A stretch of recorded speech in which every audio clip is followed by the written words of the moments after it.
Lily Carter vanished on her way to school, and Eric Dalton, the quiet delivery driver everyone trusted, was the last person anyone suspected. But when police tore open the floor of his basement weeks later, what they found inside a sealed wooden box turned Pine Hollow's peaceful town into a scene from a nightmare. It started as an ordinary morning in the quiet town of Pine Hollow, a place where nothing bad ever seemed to happen. The streets were lined with maple trees, the kind that painted the sidewalks golden in autumn, and people left their doors unlocked because everyone knew everyone. That morning, 16-year-old Lily Carter stepped out of her family's small white house wearing her favorite denim jacket and carrying her backpack. She waved to her mom, promised she'd be home after school, and disappeared down the street toward the bus stop like she had done every weekday for years. When she didn't come home that evening, her mother, Diane, thought maybe Lily had stayed late for a group project. She tried calling her phone, but it went straight to voicemail. An hour passed, then two. The sun went down, and worrying turned to panic. Diane drove to the school, then to Lily's best friend's house, then to the police station. By midnight, the town that usually slept early was wide awake, lit by flashing red and blue lights. The next morning, officers found Lily's backpack lying near the bus stop on Willow Road. It was open, with books scattered across the ground and her phone lying face down in the grass. The screen was cracked, the battery drained. A neighbor reported seeing a white van parked nearby that morning, but no one could remember the license plate number. That single clue became the focus of the investigation. Posters went up around town within days. Lily Carter, age 16, last seen on her way to school. Candlelight vigils filled the evenings. Reporters camped outside the police station, and whispers spread through grocery aisles and gas stations. Parents started walking their kids to school, and strangers became suspicious of every unfamiliar face. Pine Hollow no longer felt safe. The police poured through hours of security footage from nearby roads and businesses. On the fourth day, they caught sight of a white van passing the bus stop just minutes after Lily was last seen. It belonged to Eric Dalton, a 38-year-old delivery driver who lived alone on the edge of town. He had no criminal record, but his name came up in a few odd complaints from neighbors, strange noises at night, a backyard light that never seemed to go off, and a habit of driving at odd hours. Detectives visited Eric's small beige house. He answered the door politely, dressed neatly in his work uniform, and spoke with the calm confidence of someone who believed he had nothing to hide. His house looked ordinary. A small living room, a tidy kitchen, a basement filled with boxes and tools. The officers found nothing suspicious. Still, one detective noted that Eric seemed unusually eager to end the conversation, his hands clasped too tightly, his eyes darting toward the floor whenever Lily's name came up. They left with no evidence, just a feeling, a gut instinct that something wasn't right. The investigation stalled for a few days as new leads went nowhere. Some locals began to suspect Lily had run away, while others refused to believe it. Her family never stopped searching. Diane spent every morning at the police station, bringing fresh tips she collected from online forums and neighbors. What no one knew was that Lily was closer than anyone imagined. Beneath Eric Dalton's quiet home, under a layer of wooden planks and storage boxes, something was hidden. The soundproofing he'd installed years before, claimed to be for music practice, kept the world from hearing what was really happening inside. Eric went to work, smiled at customers, and came home each night to a secret only he understood. As the days turned into weeks, the story of Lily Carter faded from the news cycle, but the detectives on the case couldn't let it go. One of them, Officer James Holloway, kept returning to that first interview. Something about Eric's perfectly calm answers didn't feel human. He told his partner they needed to keep watching, even if everyone else believed the case had gone cold. In the small town of Pine Hollow, life seemed to return to normal on the surface, but underneath an unease lingered. Mothers held their children closer. Doors that once stayed unlocked now had double bolts. And somewhere in the quiet hum of a dark basement, the truth waited sealed away in a place no one had thought to look yet. Eric Dalton had always been the kind of man people forgot about. He was quiet, polite, and so ordinary that he blended into the background of Pine Hollow like another shadow on the sidewalk. He drove his white delivery van 6 days a week, delivering packages to homes and small businesses, always on time, never drawing attention. To his co-workers, he was dependable. To his neighbors, he was strange but harmless. No one ever imagined that behind his calm smile lived something dark and broken. In the privacy of his home, Eric had built a world that only made sense to him.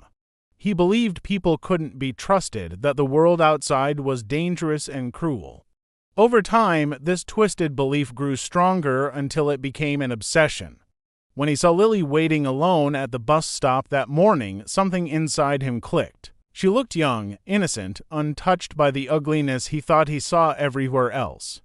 In his mind, taking her wasn't a crime, it was salvation. He convinced himself he was rescuing her from a corrupt world. He had spent years preparing for this moment without realizing it.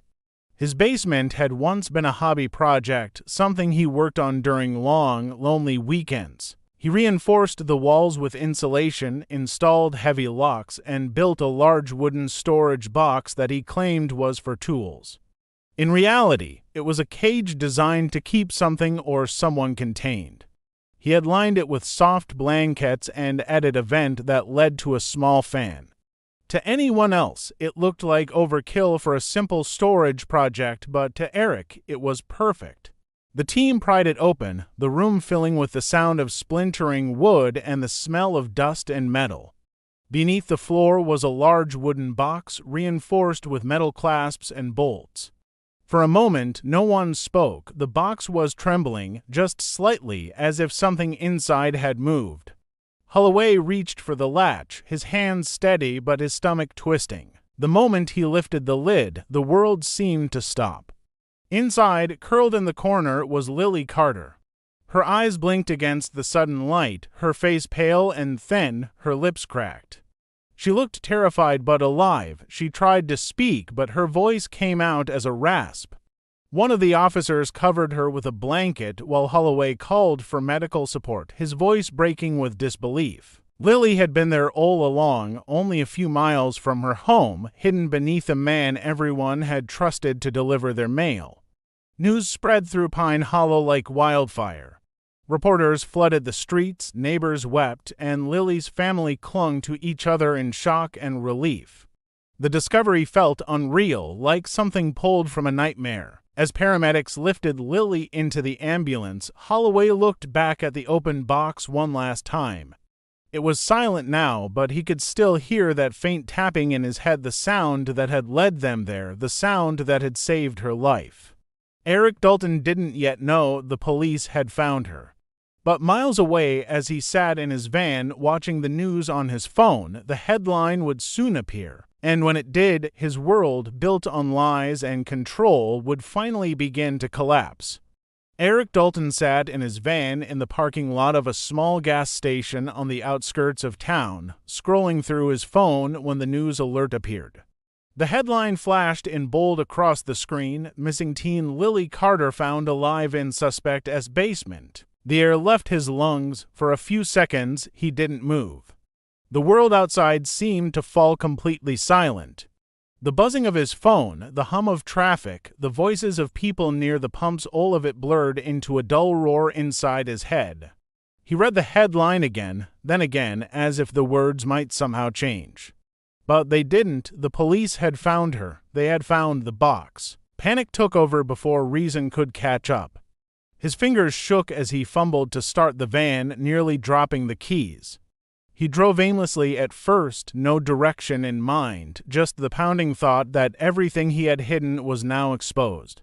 Every secret, every plan, every careful step he'd taken, it was all over. He turned down empty side roads, avoiding the main streets where police cars might be patrolling. His thoughts were tangled, switching between disbelief and fury. How could they have known he had been careful? He had been perfect. Then came the realization that maybe it wasn't a mistake or bad luck. Maybe Lily had done something. Maybe she had found a way to make noise, to signal them. The idea that she had outsmarted him burned deeper than fear. For the first time in years, Eric felt something crack inside the certainty that had always kept him in control. Back at the gas station, two men noticed the white van parked crookedly by the curb. They thought the driver looked pale, maybe sick. One of them even considered asking if he needed help but changed his mind when he saw Eric gripping the steering wheel tightly, his eyes fixed forward. A few minutes later, police scanners began buzzing with updates. A warrant had been issued for Eric Dalton. His name and photo were already circulating on every news station. As the hours passed, Eric's sense of reality began to slip. He couldn't go home. It was surrounded by police. He couldn't go to work. His van was already being tracked. He pulled into a dirt road behind an old barn and sat there in silence. The only sound was his own breathing, uneven and shallow. He tried to convince himself that he could still fix it, that if he explained why he'd done it, people would understand. He told himself Lily would forgive him one day. These were the lies that had always kept him calm, but now they felt hollow. The voice in his head that once told him he was right had gone quiet. As night fell, Eric turned on the radio, hoping to drown out his thoughts. But the news followed him there too. Every station repeated the same story. Authorities rescue missing teenager held captive for over a month. Suspect at large, hearing his name spoken aloud made his skin crawl. He switched the radio off and sat in the dark, staring at his reflection in the windshield. He didn't recognize the face looking back at him, eyes sunken, mouth dry, hands trembling. The silence didn't last. A pair of headlights appeared in his rearview mirror, followed by the faint echo of sirens. It wasn't a coincidence. They had found him. He thought about running, but there was nowhere left to go. The walls of the life he had built, the one he thought would last forever, had closed incompletely. He pressed his head against the steering wheel, the metal cold against his skin, and for the first time, the weight of what he had done settled in. It wasn't remorse. Not really, it was loss. He had lost control. When the police cars finally surrounded him at the gas station hours later, Eric didn't fight. He didn't shout, didn't deny anything. He stepped out of the van slowly, his face blank, eyes dull. The officers moved in quickly, handcuffing him as flashlights cut through the dark. Someone read him his rights, but he barely heard the words. His world was gone, the illusion shattered. When he brought Lily there, she was terrified. He kept telling himself she would understand eventually, that she would see he was trying to protect her. He fed her through a slot, gave her water, and sometimes played music from an old radio to keep her calm. The box became her entire world. She couldn't tell if it was day or night. The air smelled like dust and metal, and the sound of Eric's footsteps above her was the only reminder that someone else existed. Lily tried to stay strong. She counted the seconds, then the hours, trying to track time by the faint changes in sound and temperature. She found a loose wire along the edge of the box and used it to scratch marks into the wooden wall, one for each day she survived. The marks became her only way to fight back, to prove she was still here, still alive. Eric grew comfortable in his routine. He would talk to her through the small opening, lecturing about how the world outside was full of lies, how she was safer with him. He believed his words completely. In his twisted mind, Lily was no longer a victim. She was a chosen companion, someone who needed his control. The more time passed, the deeper he sank into that delusion. Outside, the world kept searching. Helicopters flew overhead, posters flapped on telephone poles, and officers combed through fields. Eric watched it all on the news every night, feeling a strange pride that no one suspected him. He thought he had outsmarted everyone. When police knocked on his door that first time, he stayed calm, his voice steady, his expression practiced. They found nothing, and he took that as proof that fate was on his side. But small cracks were beginning to form in his careful plan. The insulation he had installed wasn't perfect, and sometimes faint sounds escaped through the vents, small noises like tapping or muffled movement. Late at night, Eric would freeze in fear, convinced that someone might hear her. He started running loud machinery in the basement, claiming it was for work repairs, but it only drew more attention from his neighbors. Lily never gave up. Every time she heard footsteps above her, she tapped the side of the box, hoping someone would notice. She whispered to herself to stay alive just one more day. Even in the darkness, she believed someone was still looking for her. As weeks passed, Eric began to feel something unexpected: paranoia. The calmness he had once carried was replaced by constant tension. He started double-checking the locks, covering windows, and erasing footprints around the house. The town's silence no longer comforted him. It felt like a warning. Every police car that passed sent his heart racing. He didn't realize it yet, but the walls he built to keep Lily in were beginning to close in on him too. A month after Lily's disappearance, the case had gone cold. The news stopped covering it daily, and the posters began to fade in the rain. Still, the small team of detectives assigned to the case refused to give up. Officer James Holloway, the one who had never trusted Eric Dalton's calm act, spent his evenings reviewing every bit of footage, every witness statement, every forgotten clue. Something about that man's eyes had stayed with him, a strange detachment, like someone playing a part rather than living it. One morning, a new lead arrived almost by accident. A delivery complaint had been filed about a package left at the wrong address. The name on the complaint was Eric Dalton. The package, captured on a porch security camera, showed Eric's van parked briefly in a neighborhood miles away from his usual route. The timestamp matched a day he was supposed to have been working in a different district. It wasn't much, but it was enough to justify another visit. When the police arrived at Eric's home, he greeted them with the same polite expression he'd worn before, but there was something different this time, an edge of nervousness he couldn't hide. His voice wavered slightly when he spoke, and his eyes flicked toward the basement door more than once. Officer Holloway noticed every detail. He asked harmless questions, keeping his tone light, but inside, his instincts screamed that something was off. Then it happened. While Eric was pretending to look for a receipt in the kitchen, a faint sound drifted from below. It was soft, barely there, a dull, rhythmic tapping. Holloway froze. It was too steady to be a pipe, too human to ignore. He asked Eric what it was, and Eric gave a short laugh, brushing it off as old plumbing. The sound stopped almost instantly, as if it had heard them. Holloway's chest tightened. He couldn't prove anything yet, but he knew he just heard something alive. The team left that day with more questions than answers, but they didn't walk away. They contacted the judge that evening and filed for a search warrant. The following morning, they returned with a full crew, determined to tear the place apart.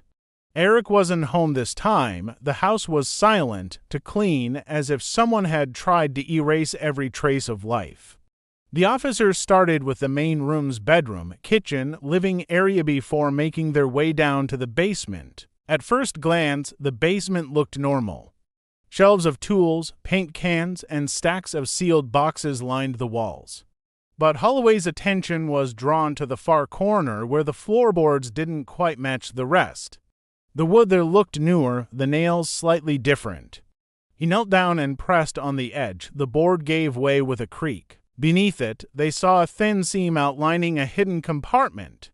As he sat in the back of the patrol car, the flashing lights reflecting off the windows, Eric thought about the box.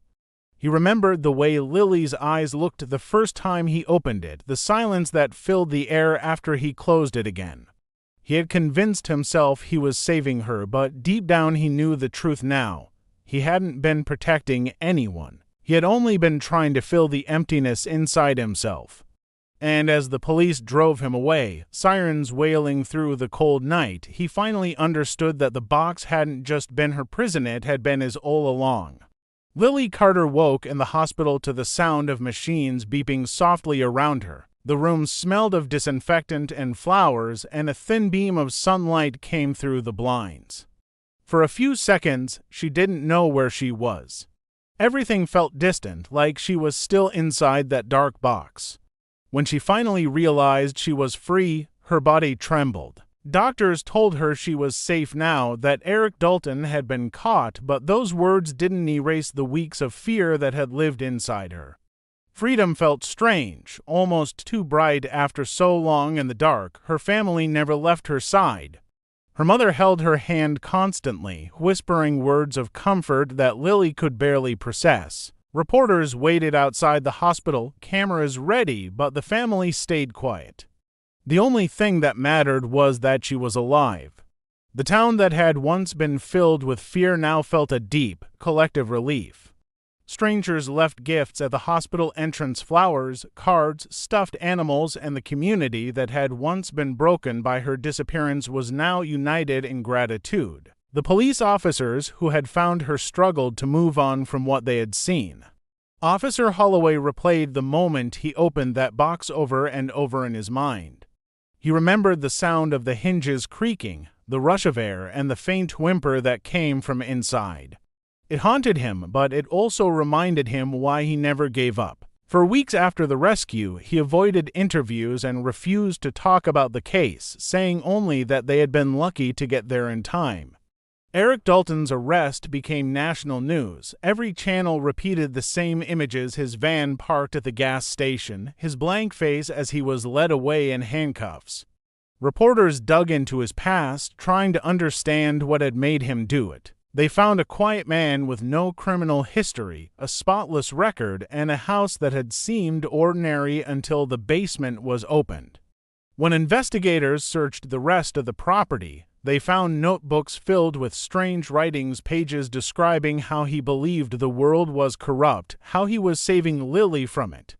There were no signs of remorse, only justification. The trial came months later. The courtroom was packed, every seat filled by reporters, townspeople, and strangers drawn by curiosity.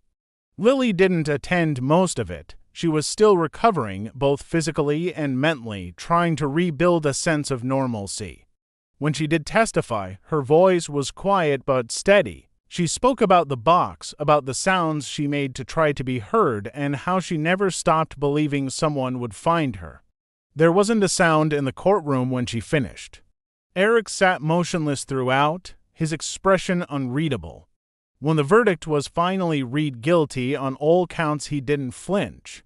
The sentence was life in prison without the possibility of parole. For the first time in months, the people of Pine Hollow felt like they could breathe again.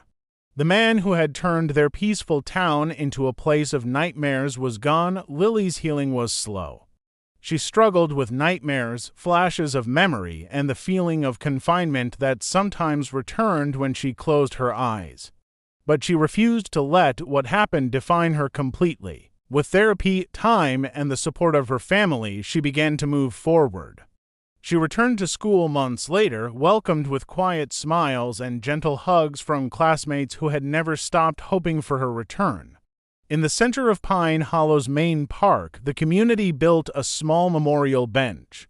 It wasn't just for Lily, but for every missing child who had ever been lost. It became a quiet place where people sat in the evenings, reflecting on how fragile safety could be.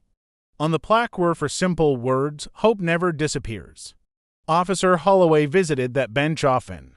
He would sit there after his shifts, listening to the wind in the trees and remembering the faint tapping sound that had led them to her. It was a reminder that sometimes survival depends on the smallest things: a noise, a suspicion, a moment when someone refuses to look away. For Lily, life would never be exactly the same, but she found strength in knowing she had been heard. The box that once held her captive was gone, taken apart as evidence, but its memory lingered only as a shadow of the past. What remained was her will to live, her courage to speak, and the town's promise never to forget what silence can hide.